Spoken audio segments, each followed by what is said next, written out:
जेव्हा आंबेगाव जुन्नर या भागातल्या सर्व स्थानिक नागरिकांनी एक मोठं आंदोलन केलं होतं या बिबट्याच्या परिस्थितीच्या विरोधात, तेव्हा तिथं मंत्री आले, उपमुख्यमंत्री त्या ठिकाणी एकनाथ शिंदे साहेब तिथं गेले.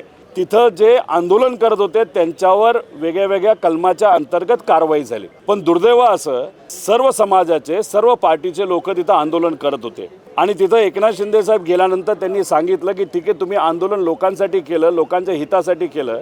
ज्या ज्या लोकांवर कारवाई झाली विविध कलमाच्या अंतर्गत, हे सगळी कलम आम्ही मागे घेऊ असं सांगण्यात आलं. पण जे सत्तेतले कार्यकर्ते होते, पदाधिकारी, नेते होते, त्यांच्यावरचे कलम हे मागे घेतले. पण राष्ट्रवादी, शरदचंद्र पवार, काँग्रेस या सर्व कार्यकर्ते ज्यांनी आंदोलन केलं त्यांच्यावरचं मात्र कलम हे दुर्दैवाने मागे घेतलेलं नाही. म्हणजे सरकार भेदभाव करत असताना या बाबतीत सुद्धा भेदभाव करतंय. बिबट्याच्या बाबतीत त्यांनी आंदोलन केलं आणि सत्तेतल्या लोकांवरचे फक्त कलम मागे घेतले आणि जे विरोधात आहेत त्यांचे कलम मात्र त्या ठिकाणी तसेच ठेवले.